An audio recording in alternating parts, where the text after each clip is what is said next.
Hello guys, இன்னைக்கு brilliant dealer அனிமையோட episode 5 தான் பார்க்க போகிறோம். ஸோ வீடியோக்குள்ளே போகிறதுக்கு முன்னாடி மறக்காமல் ஒரே ஒரு லைக்கை போட்டுருங்க. அதே மாதிரி இப்போ தான் நம்ம சேனலுக்கு வரீங்கன்னா சப்ஸ்கிரைப் பண்ணிக்கோங்க. சரி வாங்க, நம்ம டைம் மிஸ் பண்ணாமல் எப்பிக்குள்ளே போகலாம். எப்பிக்கோட ஸ்டார்டிங்லேயே லில்லி சொல்கிறான், புது டீயை வாங்குறதுக்கு ரொம்ப ஆர்வமாக இருக்கேன். நானும் தான். சீன் அப்படியே பாஸ்ட்டுக்கு போகுது. ஜெனோஸ் அங்கே அப்படியே உட்காந்து இருப்பானா.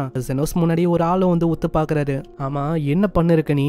நான் ஒன்றுமே பண்ணலை. ஆனால் ஏன் எங்கள் கூட வந்து அட்வென்ச்சராக மாறக்கூடாது? நான் கேள்விப்பட்டிருக்கேன் இந்த மாதிரி ஸ்லம்ல இருக்கிற ஆளுங்களால அட்வென்ச்சரஸா மாற முடியாதான். அப்படிலாம் இல்ல, நீ ரொம்ப மோட்டிவேட்டடா இல்ல, உனக்கு நிறையவே ஸ்கில் இருந்தா நீ வந்து உன்னோட ஸ்டாட்ஸை பத்தி யோசிக்க கூட வேணாம். ஆனா எனக்கு தெரிஞ்சது கொஞ்சோண்டு ஹீலிங் வரும், அவ்வளவுதான். கொஞ்சோண்டு ஹீலிங் வருமா? உன்னால பெருசா என்ன பண்ண முடியும்? சரி வா, என்னோட பார்ட்டில நீ ஜாயின் பண்ணிக்கலாம். அவளைக்கும் பெருசா எதிர்பார்க்க முடியாது. ஏன்னா எனக்கு வெறுமா ஒரு ஸ்லேவ் தேவை. அதுக்கப்புறம் ஒரு ஓனாயும் அவனை பயங்கரமா தாக்கிது. அசால்ட்டா நம்ம ஹீரோ அதை ஹீல் பண்ணி விட்டுறான். உங்க கண்ணை மூடி திறக்கிறதுக்குள்ள அதுங்களை கொண்டுறான். இந்த மாதிரி கிரியேச்சர்ஸ்லாம் என் முன்னாடி ஒண்ணுமே இல்ல. இவனால எனக்கு எந்த விதமான பயனும் கிடைக்கல. கொத்த பொருளை வாங்குவல அதே மாதிரிதான் இவன் தண்டம் தான். இப்போ டைம் அதுக்கானது. இதுக்கப்புறம் தான் நம்ம ஹீரோவை அவங்க அபாண்டன் பண்ணிருப்பாங்க. இப்பதான் நம்மளுக்கும் புரியுது இவங்க வந்து அதே ஆளுங்க தானே. இதுக்கப்புறம் அந்த பார்ட்டி மெம்பர்ஸும் உள்ள போகும்போதே அங்க முன்னாடி ஒரு மாஸ்டரை பாக்குறாங்க. சீக்கிரம் உன்னோட டிஃபென்சிவ் மேஜிக்கை ஆக்டிவேட் பண்ணு. அதே மாதிரி அவன் பண்றான். இந்த சைடு பயங்கரமா தாக்க போறானா. அது ஒரு அட்டாக் பந்து. இந்த மாதிரி அட்டாக்ஸ் எல்லாம் என்ன எதுவும் பண்ண முடியாது. அதுக்கப்புறம் தான் அவனோட கையை பார்ப்பான். அவனோட கையை எரிஞ்சு போகுது. டேய் என்னடா பண்றீங்க, சீக்கிரமா தாக்குங்க. ஆனா அவளைக்கும் அவங்களால எதுவுமே பண்ண முடியல. அந்த மாஸ்டர்ஸ் அப்படியே கடிக்க ஆரம்பிக்குது. அங்க இன்னொருத்தனும் மேஜிக்கை கேஷ் பண்றதுக்கே அப்படி கை காலெல்லாம் நடுங்குது. ஒரு கட்டத்துல அவங்களுக்கு வேற வழி இல்லாம வெளியில வராங்க. ஆமா, அவங்களுக்கு என்னதான் ஆச்சு? வெறும் ஒரு மேஜிக் பீஸ்ட். அதுங்க பி லெவல் தான். அதுங்களை நம்மளால எப்படி தோக்கடிக்க முடியல? ஆமா, உன்னாலேயே அங்க சரியா பண்ண முடியல. இதுல எங்களை நீ வேற கத்துறியா? இல்ல, எப்பயுமே நம்ம கூட ஜெனோஸ் இருப்பான். அவன் வந்து நம்மளுக்கு காயம் ஏற்பட்டா நம்மள குணமாக்கிடுவான். ஆனா இப்ப அவன் இல்ல. ஓ, அப்போனா நம்ம ஒரு ஹீலரை ஹையர் பண்ணணும்னு நினைக்கிறேன். ஆனா அவங்க ஜெனோஸ் மாதிரி இருக்க கூடாது. இதுக்கப்புறம் 10 நாள் கடந்து போகுது. அங்க ஒரு பொண்ணு யூமின்னு ஒரு பொண்ணு அவங்க கொண்டு வராங்க. ஒரு ஹீலர் தான். அங்க அந்த பொண்ணுக்கு ரொம்ப ஆர்வமா இருக்கு. ஏன்னா இந்த கோல்டன் ஃபீனிக்ஸ் இந்த பார்ட்டி இது வந்து எப்பெல்லாம் பேட்டலுக்கு போதும் வரும்போது ஒரு ஸ்கிராட்ச் இவங்க மேல இருக்காது. ஆனா அப்படி இருந்தும் நிலைமை ரொம்ப மோசமா இவங்களுக்கு ஆயிருக்கும். முக்கியமா ஆர்ச்சர் அப்படின்னு ஒரு பர்சனுக்கு தான் ரொம்ப அடிபட்டிருக்கும். யூமினி இந்த பொண்ணு கிட்ட ஹீலிங் லைசன்ஸ் இருக்கு. நார்மலா இவ கேபிட்டல்ல ஹீல் பண்ணுவாளாம். இங்க ஆர்ச்சரோட ஃப்ரெண்டு தானே. எனக்கு தெரிஞ்ச ஆர்ச்சரால இதுக்கு மேல ஒரு அட்வென்ச்சரரா இருக்க முடியாதுன்னு நினைக்கிறேன். அந்த ஆர்ச்சர் இருந்தா என்ன இல்லனா என்ன, அவன் இல்லாமலே எங்களோட டீம் ரொம்ப ஸ்ட்ராங் தான். காயில் டிஃபென்ஸை பார்த்துப்பான், நான் அட்டாக்கிங்க பார்த்துப்பேன். ஆண்ட்ரோஸ் இவன் அட்டாக்கிங் மேஜிக் வச்சு அதுங்களை கொன்றுவான். இந்த வாட்டி லார்ட் ஃபெனலோட டாக்டருக்கு அந்த ஃபயர் ஃபாக்ஸால ஆன அந்த ஸ்கார்ஃப் அதை கொடுக்க தான் போறோம். ஏன்னா இதனால எங்களோட ஒப்பந்தம் அது இன்னும் அதிகரிக்கும். இதே மாதிரி அவனோட கத்தியை வச்சு நான் உள்ள போறான். இந்த வாட்டி எல்லாத்தையும் நான் வெட்டி போட போறேன். உள்ள போயிட்டு அவன் தாக்குறானா, அந்த ஃபயர் பால்ஸ் எல்லாமே ஆண்ட்ரோ மேல பார்த்து திரும்ப அவன் தாக்குறதுக்கு ட்ரை பண்றான். ஆனா எதுவுமே அங்க ஒர்க்கும் ஆகல. அங்க ஆண்ட்ரோ மேல அட்டாக் நடந்திருக்கும்ல, அதனால ஆண்ட்ரோட நிலைமை இன்னமும் மோசமாகுது. கட்டத்துல அவன் வந்து வெளியில வர மாதிரி ஆயிடுது. ஏன் இது ஒர்க் ஆகல? வெளியில அவ ஹீல் பண்றான். ஆனா அவளைக்கும் ஹீலிங் வந்து எஃபெக்டிவா இல்ல. காயம் ரொம்ப பயங்கரமா இருக்கு. விட்டா அவன் எந்தே போயிருப்பான். ஜஸ்ட் மிஸ் அங்க தப்பிச்சிருக்கான். சீக்கிரம் அவனை ஹீல் பண்ணி விடு. நானும் அவன் காயத்துக்கு ஏத்த மாதிரி ஸ்பெல் எல்லாம் போட்டேன். இருந்தாலும் ஹாஸ்பிட்டலுக்கு நம்ம கொண்டு போற மாதிரி இருக்கும். அங்க ப்ரிப்பேர் செய்யப்பட்ட அந்த மேஜிக் சர்க்கிள் வச்சாதான் இவனால குணமாக்கவே முடியும். என்ன உன்னால இதை கூட பண்ண முடியாதா? டக்குன்னு அவனை ஹீல் பண்ணி தோல. என்ன பேசின்னு இருக்கீங்க? அப்பர் கிளாஸ்ல இருக்க அந்த ஹீலர்ஸ் அவங்களாலேயே இவனை மாதிரி ஒத்தனை அவ்வளவு சீக்கிரத்துல ரீஸ்டோர் பண்ணவே முடியாது. நான் அதுக்குன்னு சில பல செலக்டிவா சில ஹீலர்ஸ் இருக்காங்க. அவங்க எல்லாம் எலைட் இல்ல செயின்டா இருப்பாங்க. அவங்கள மாதிரி ஹீலர்ஸால தான் இவனை ஹீலே பண்ண முடியும். அப்போனா நான் யோசிக்கிற மாதிரி அவன் இதை பத்தி அவன் கேட்கறான். யாராச்சும் லைசன்ஸே இல்லாம அந்த மாதிரி ஹீலர்ஸை நீ கேள்விப்பட்டிருக்கியா? இது ரொம்ப கஷ்டமா இருக்கு இமேஜின் பண்ணி பாக்குறதுக்கு. அப்படி யாராச்சும் இருக்காங்களா என்ன? அப்புறம் தான் அவனுக்கு புரியுது. அப்போனா அவன் வந்து அவனை கிக் பண்ணதுல இருந்து தான் என்னோட பாட்டி இந்த மாதிரி டேமேஜ் எடுக்குது. அவன் வந்து என்ன யோசிச்சுனா, அவன் என்னோட பாட்டிக்கு ஒரு ஸ்லேவ்னு யோசிச்சேன். நான் இப்படி எல்லாம் ஆகும்னு நான் எதிர்பார்க்கல. அப்புறம் அவங்களால அந்த விஷயத்தை அடைய முடியல. ஆனா முன்னாடியே அந்த பர்சன் சொல்றான், இதுக்கப்புறமும் நீங்க இந்த டோர் பக்கம் வந்தீங்க அவ்வளவுதான் பாத்துக்கோங்க. அட இருங்க, நம்ம கொஞ்சம் பேசலாம். என்ன புரியலையா? அவங்களோட லேடிக்கு பிறந்த நாள் வந்து ஃபைனல் வந்து கிஃப்டா இதை கொடுக்கலாம்னு நினைச்சாரு. ஆனா உன்னால இதை வந்து கொண்டு வர முடியல. இதே மாதிரி போச்சுன்னா டேஸ் வந்து கடந்து போயிடும். அதுக்கப்புறம் அவருக்கு அசிங்கமா போயிடும் கொடுக்க முடியலன்னு. உன்னால பண்ண முடியலன்னா நீ ஒத்துக்கணும், சொல்லிருக்கணும் இந்த மாதிரி முடியாதுன்னு. என்னால இப்படி நோ சொல்ல முடியும். ஏன்னா இதுதான் ஒரு பெரிய வாய்ப்பு அரிஸ்டோகிராஃப்டா மாறுறதுக்கு. இது எல்லாத்துக்குமே காரணம் எங்களோட பார்ட்டி மெம்பர். அவன் வழியில வந்துட்டான். அவனோட பேரு ஜெனோஸ். ஜெனோஸை பத்தி அவரு கேள்விப்பட்டதில்ல. அப்புறம் தான் இவனுக்கே புரியுது, அட ஜெனோஸை பத்தி தெரியக்கூடாது. ஏன்னா அவன் ஸ்லம்ல இருந்து வந்திருக்கான். அதனால இதை பத்தி மத்தவங்க கண்டுபிடிக்க கூடாது. நாங்க வந்து சீக்கிரமா இந்த விஷயத்த முடிக்கிறோம். நீங்க கவலைப்படாதீங்க. இந்த குழுலயே கொஞ்சம் பேர் தான் இருக்கீங்க. உங்களால எப்படி இந்த கொஸ்டை முடிக்க முடியும்? கவலைப்படாதீங்க. அதுக்காக தான் நாங்க புதுசா ஆளுங்களை சேர்க்கிறோம். கூடிய சீக்கிரத்துல இந்த மாதிரி விஷயம் எல்லாம் ஏற்படாது. சருவன்ட்டு மாதிரி எனக்கு குனிய வச்சிட்டாங்களே, இதுக்கு மேலேயும் நான் விட போதில்ல. ஆமா, உனக்கு என்னதான் ஆச்சு? எதுக்கு நீ அதுக்கு ஒத்துக்கின? இதனால எவ்வளவு பெரிய பிரச்சனை கிரியேட் ஆகும் உனக்கு தெரியுமா? என்ன ஆச்சு? மறந்துட்டியா? நம்மளோட பார்ட்டி மெம்பர் இன்னொருத்தனும் இருக்கான். அதான் நம்ம ஸ்லேவ் ஜெனோசியா சொல்ற. ஜெனோஸ் இருக்கான். நான் அவன் கிட்ட போய் கேட்டாலே போதும் அழுதுங்கன்னே நம்ம கிட்ட வருவான். ஆமாண்டா நீ சொன்னது வேற லெவலான ஐடியா. ஆமா இல்லையா பின்ன ஏன்னா நான் இதை யோசிச்சு கூட பார்க்கல. அவன் கிட்ட இருக்கும் போதெல்லாம் நம்மளுக்கு அவளுக்கும் காயங்கள் ஏற்பட்டதே இல்ல. அப்பதான் ஒரு முட்டாளா இருந்திருக்கும். இவனை மாதிரி ஒத்தனை நம்ம எதுக்கு வேணும். அதனால ஜெனோஸ் உன்னை தேடி நானே வரேன். அதுக்கப்புறம் விழுந்து போன அந்த ஃபேம் ஃபீனிக்ஸோட அந்த அடையாளம் அது எல்லாத்தையுமே நாங்க புதுசா உருவாக்குவோம். அதுக்கப்புறம் அந்த ஏரியாவுக்கு வருவாங்களா அவங்களுக்கு இன்னமும் ஒரு டவுட் இருக்கு. ஜெனோஸ் அவன் என்ன உயிரோட இருப்பானா? இல்ல அவன் கண்டிப்பா உயிரோட தான் இருப்பான். நான் சும்மா இல்லப்பா. ஏன்னா ஒரு கோல்டு காயினா அவனோட வேலைக்காக நான் கொடுத்தேன். எந்த அளவுக்கு நான் தாராளமா இருந்திருக்கேன்னு பாத்துக்கோ. ஸ்லம் ஒன்னும் சின்னதா இருக்கிற மாதிரி தெரியல. இது ரொம்ப பெருசா இருக்கே. அதுக்கெல்லாம் நீ கவலைப்படாதா. இங்க ஒரு 3 ஹெட் இருக்காங்களா. அவங்க கிட்ட வேலையை சொன்னாலே போதும் நம்ம ஜெனோஸ் அசால்ட்டா கண்டுபிடிக்க முடியும். அதே மாதிரி தான் அங்க போய் பண்றாங்க.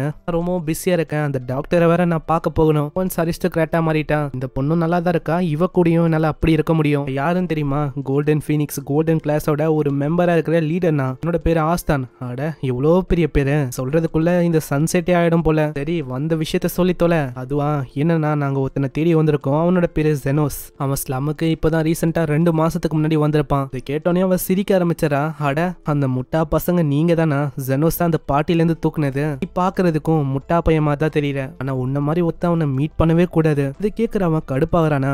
அங்க வந்து அவ கத்த ஆரம்பிச்சாரா. யாரோட ஏரியால இருக்குன்னு உனக்கு தெரியாதா?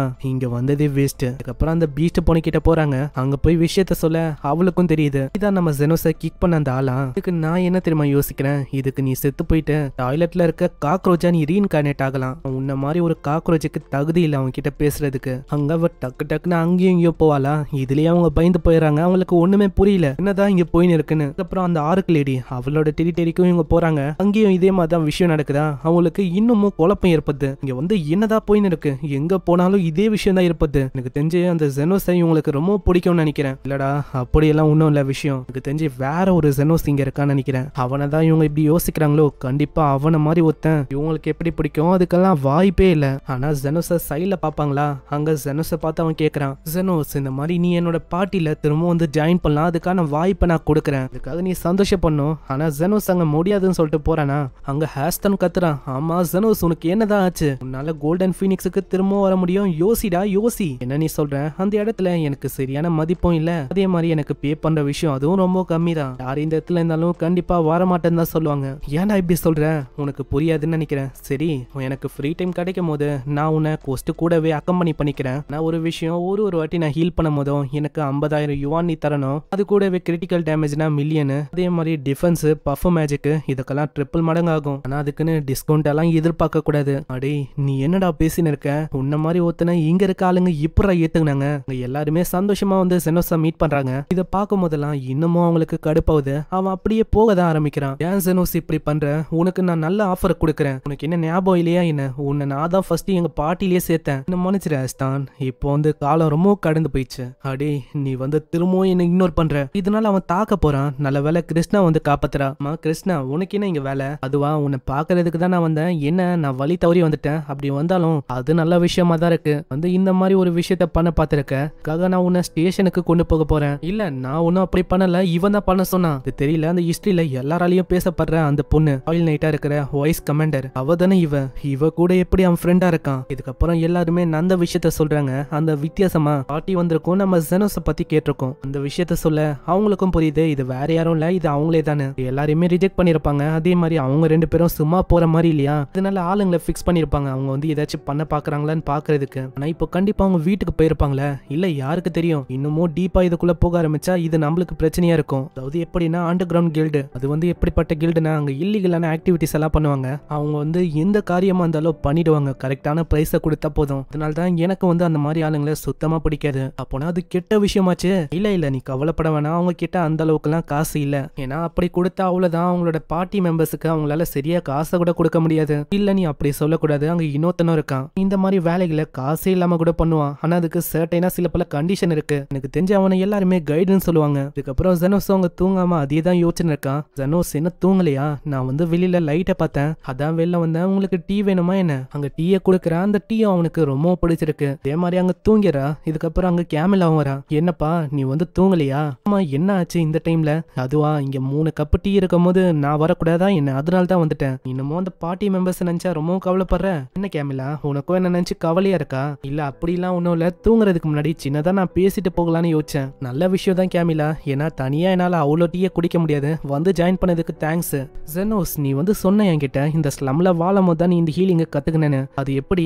அதுவா, ஒரு செத்து போன உடலை நான் ரிவைவ் பண்ண பார்க்கும்போது அப்போ எனக்கு அது வந்தது. அப்போனா அது ஃபர்பிடனான சாசரியா? ஆமா, எனக்கு வந்து அந்த டைம்ல தெரியல, நான் ஒரு சின்ன பையனா இருந்தேன், இது வந்து அந்த மாதிரி விஷயம்னு. இது கேட்டோன்னே என்னோட டீச்சரும் மண்டையிலேயே அடிச்சாரு. ஆனா உனக்கு ஒரு விஷயம் தெரியுமா ஜெனோஸ், இந்த மாதிரி நான் உயிரோட இருக்கும்போது இந்த ஆர்டிஃபிஷியல் லைஃப் அதுவும் இருந்தது, அந்த சோசரி அதை வச்சு ஒரு கோலமை கிரியேட் பண்ண முடியும். 300 வருஷத்துக்கு முன்னாடி இந்த ஹியூமன்ஸுக்கும் டீமன்ஸுக்கும் வார் நடந்திருக்கும். அது டீமன்ஸால தொலைஞ்சு போன ஒரு சோசரினே சொல்லலாம். ஏதோ ஒரு ஸ்பெஷலான ஸ்டோனை அதுக்கு கோரா பயன்படுத்துவாங்க. கார்பனு, சல்ஃபரு இந்த மாதிரி இன்கிரீடியன்ட்டை வச்சு அவங்களால ஒரு கோலமா உருவாக்க முடியும். இது வழியா அவங்களுக்கு வலி, பயம் இது வந்து எதுவுமே இருக்காது. அதுங்களை டயர்டாக்காம பயன்படுத்த முடியும். இதனாலேயே அதுங்க பயங்கரமா இருந்தது அந்த டைம்ல. இதெல்லாம் 300 வருஷத்துக்கு முன்னாடி நடந்த விஷயம். இதெல்லாம் மறந்து போன ஒரு கட்டுக்கதை மாட்டான். இப்படி இவங்க பேசிட்டு அங்க ஜெனோஸ் எழுந்து பண்ணா திடீர்னு ஒரு சவுண்ட் கேக்குது. அது ஸ்லம்ல இருந்தா சவுண்டே வந்திருக்குமா? இதனால மேல போய் பாக்குறா. நம்ம அங்க பயங்கரமா பத்திக்கு நெறியுது. அங்க ஒரு புதுசா கோலமும் அப்படியே ரேம்பேஜா போயின்னு இருக்கு. நம்ம இப்பதான் பேசணும், அதுக்குள்ள இது இங்க இருக்கு. இங்கே இந்த எபிசோட முடியுது. பார்க்கலாம் இந்த கோலமால என்ன ஆக போகுதுன்னு. அந்த கைடு அவனோட வேலையா இருக்குமோ, அண்டர் கிரவுண்ட் ஆளுங்களை பத்தி என்னமோ தெரியல, இல்ல கைடு அப்படின்னு ஒரு விஷயம் தான் நம்மளுக்கு தெரிஞ்சிருக்கும். அவனோட வேலையா இருக்குமோ, ஆஸ்தான் ஒரே வெறியா இருக்கான் நம்ம ஹீரோவை ஏதாச்சும் பண்ணணும்னு. பார்க்கலாம் என்ன ஆகுதுன்னு. சோ மறக்காம கீழே ஒரே ஒரு லைக்கை போட்டுருங்க. அதே மாதிரி நம்ம சேனலுக்கு இது வரைக்கும் நீங்க சப்ஸ்கிரைப் பண்ணலையா, சப்ஸ்கிரைப் பண்ணிக்கோங்க. நான் உங்களை நெக்ஸ்ட் எபிசோட்ல சந்திக்கிறேன். தேங்க்யூ ஃபார் வாட்சிங். சைனரா.